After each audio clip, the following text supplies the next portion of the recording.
How's it going, guys? Kawasaki here, and I'm back with another picks, predictions, and thoughts video. This time we're going to be covering Wrestle Princess.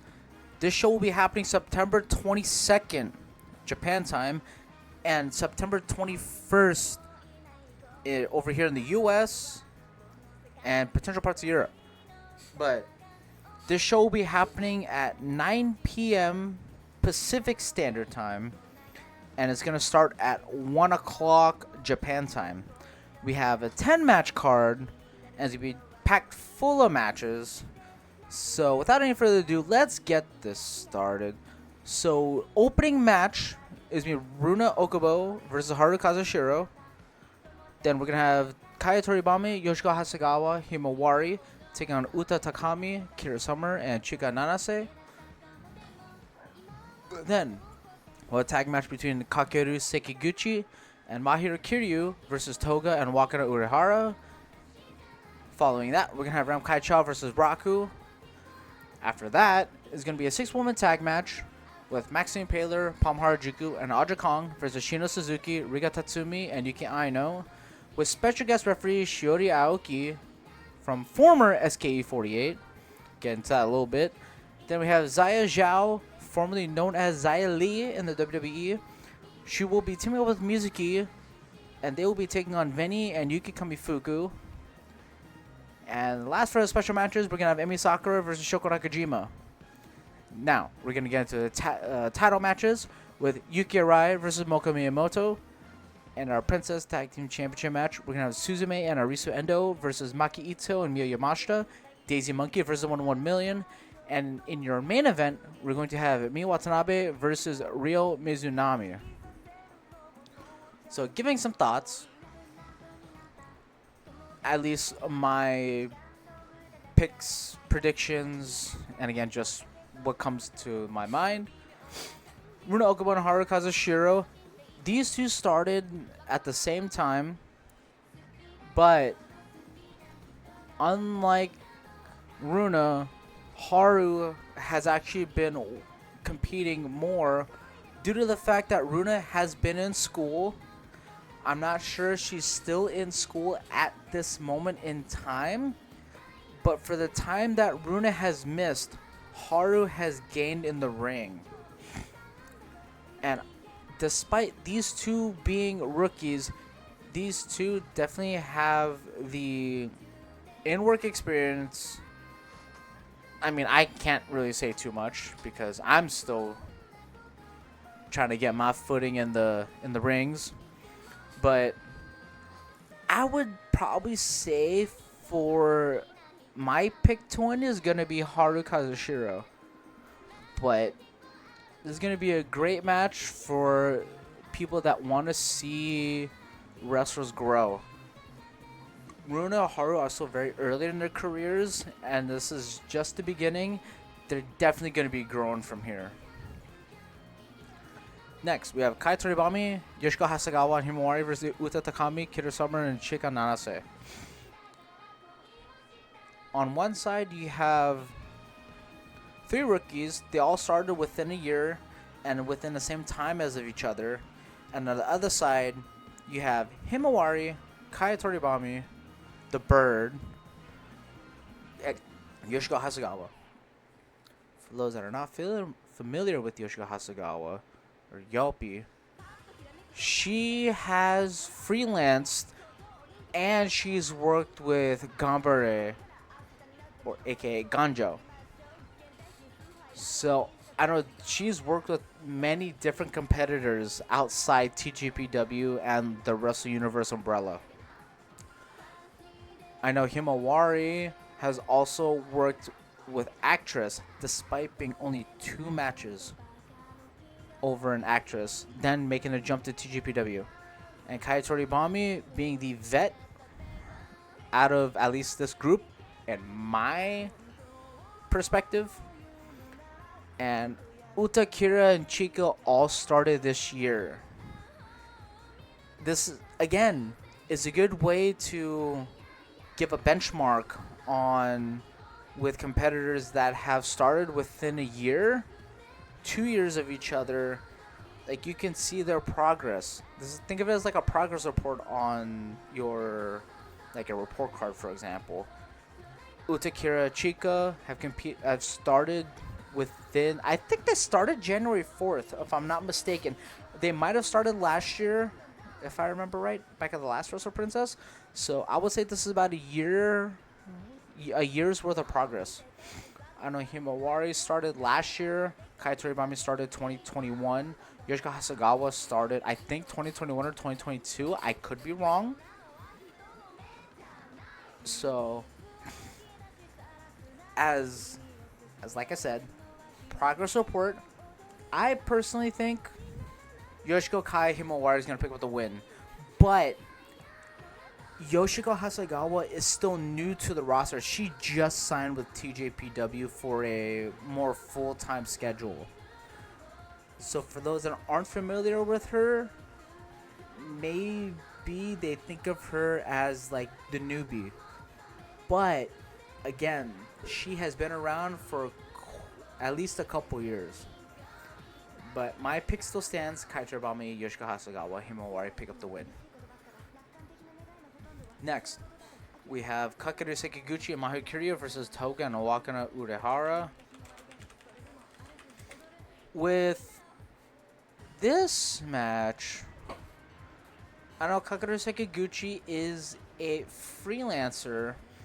She does have experience outside of TJPW. She has worked with Actress and Oz, as well as other promotions outside, like within like Japan. Mahir has been around for a while now.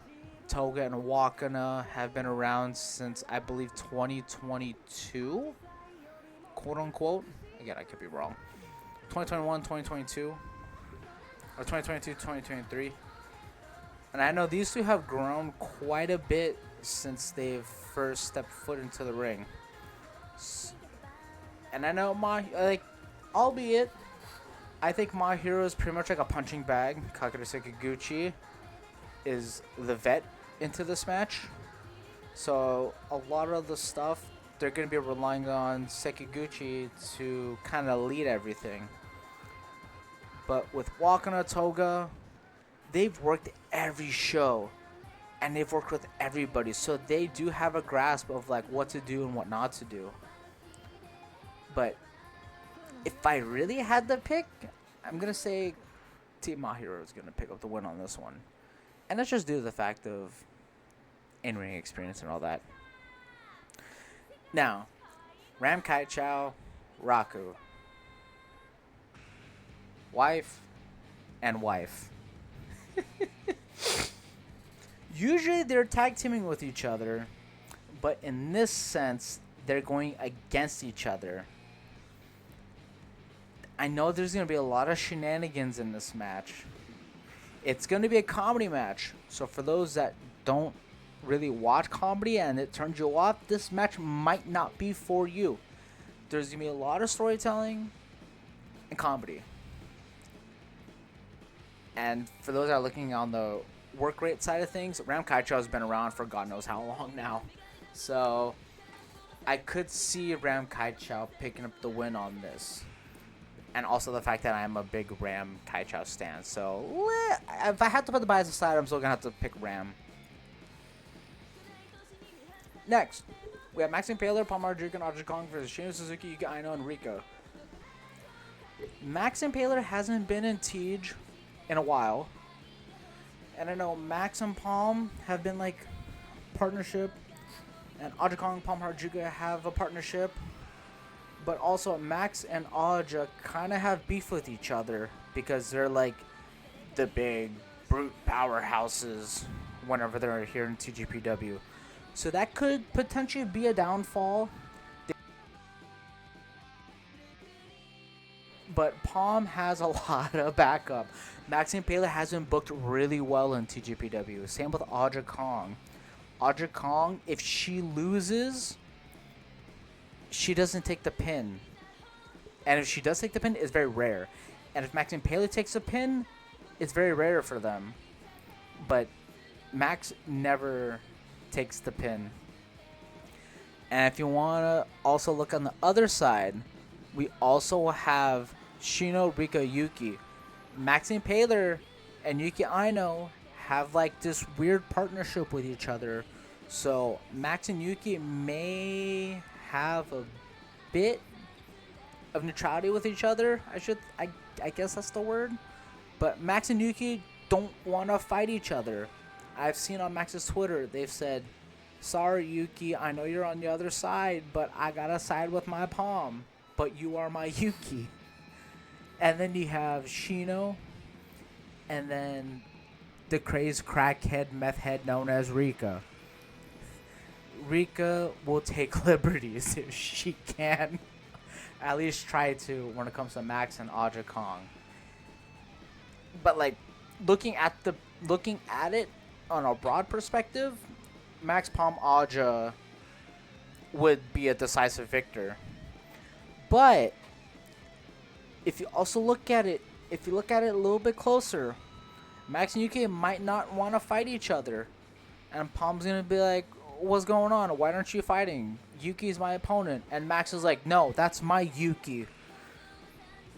And Aja and Max are gonna be, again, they're like rivals, so it's gonna be like 50-50 on this one, at least in my personal opinion. So it could go honestly either way, but if I had to pick a victor, I could see Rika and Yuki pick up the pin on Palm while Max and Aja Kong are fighting each other on the outside of the ring. I'm going to call it now. If that happens, y'all owe me a like and a subscribe. But again, I'm going to say Team Max Palm and Aja Kong. Now, we're going to have Zaya Zhao, Mizuki versus Venue. And for those that don't know, Venny is a freelancer in Japan, and their work is so good.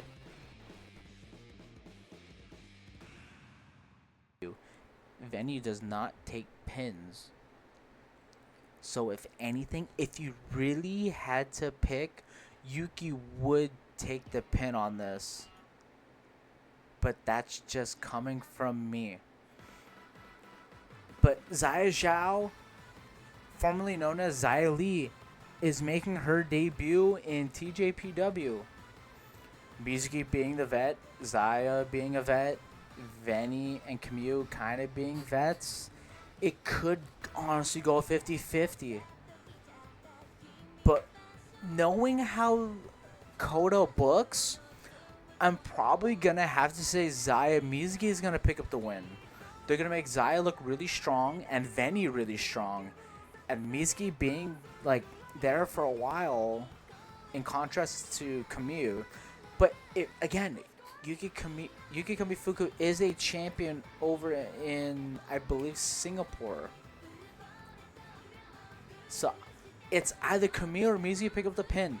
Again, if I had to pick, I'm going to have to pick Zaya and Mizuki. Now, singles match, Emi Sakura, Shoko Nakajima. Knowing how Kodo books and their partnership with AEW, Emi Sakura is going to look very strong in this match, but you do have the vet in TJPW with Shoko. This is going to be quite the fun match to watch, not going to lie. Because you have two vets, it could go 50-50 because you have the partnership with AEW versus your vet since like practically day one. It's going to go all over the place. You're going to have your comedy spots. You're going to have your Emmy spots. You're going to have your Shoko spots. It's going to go back and forth and back and forth. But in the end, I would be surprised if Emmy did pick up, or Shoko did pick up the win, but I'm going to probably say Emmy.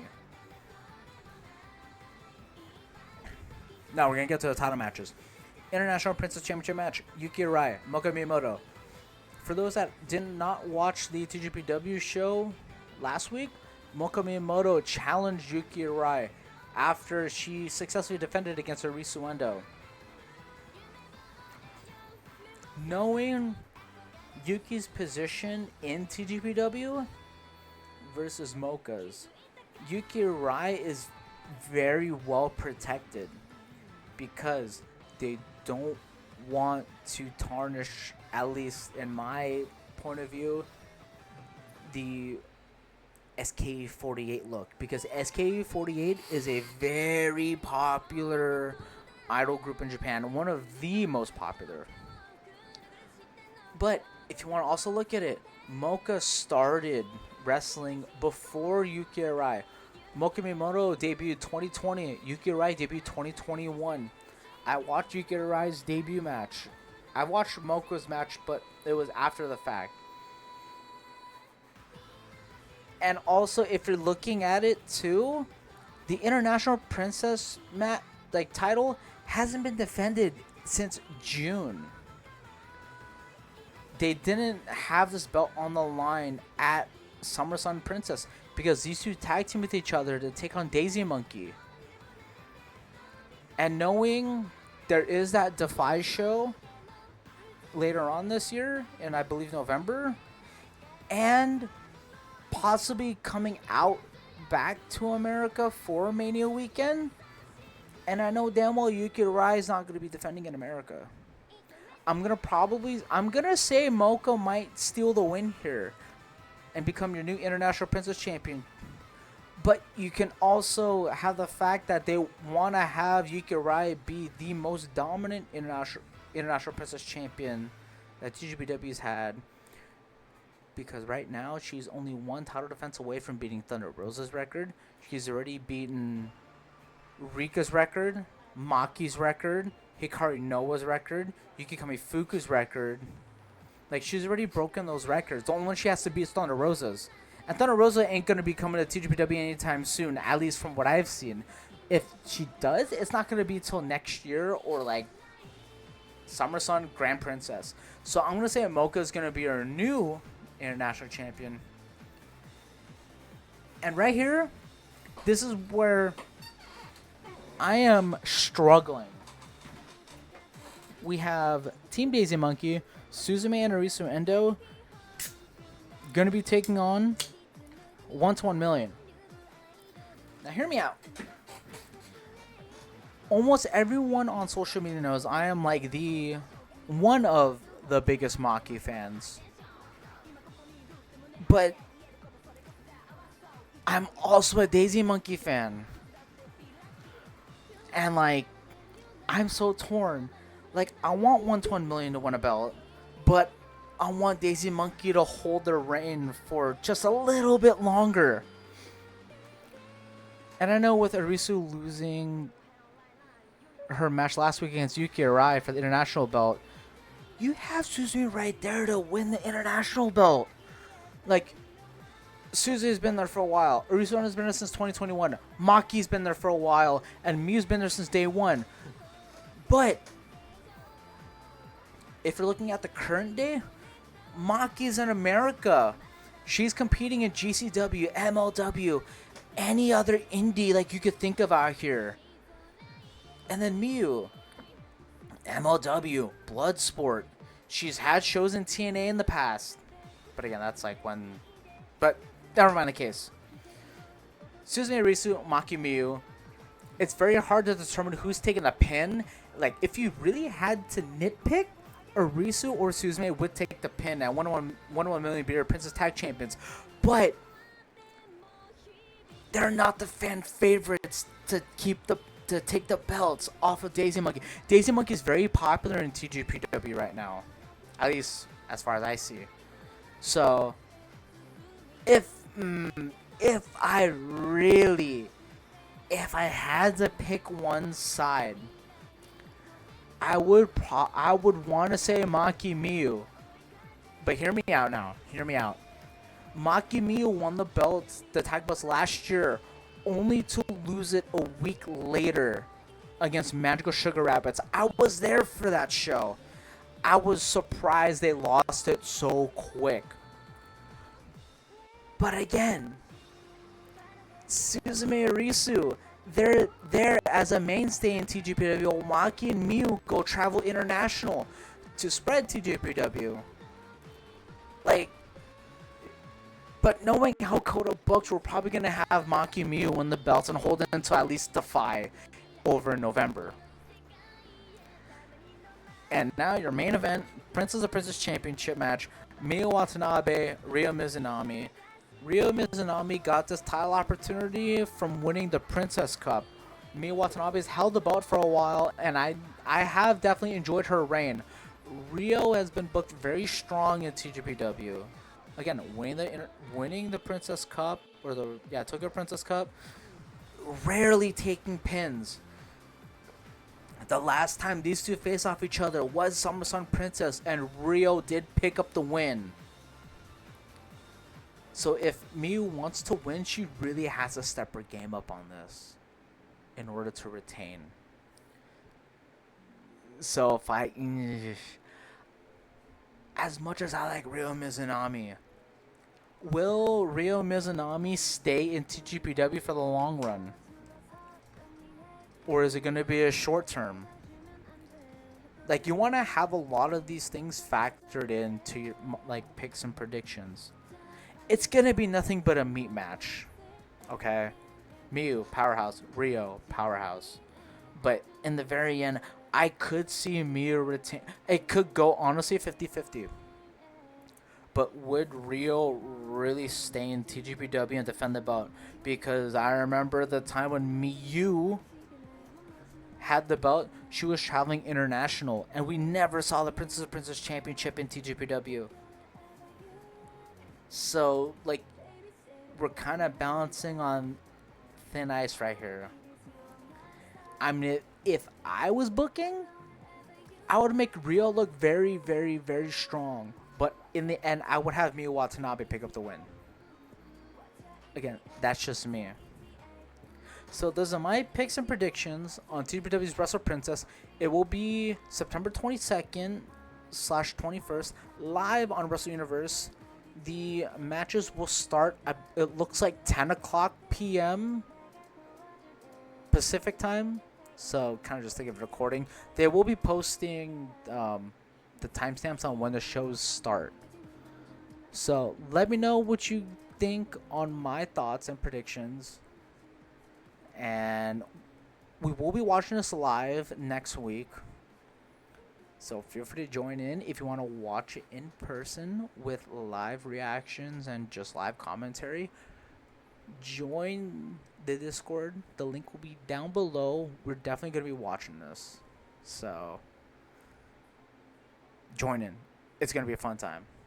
But again, if you like what you see, subscribe if you want to see more updates, streams, and just random videos. I got stuff planned out. So thank you all for watching, and I will catch y'all in the next video and our stream. Peace.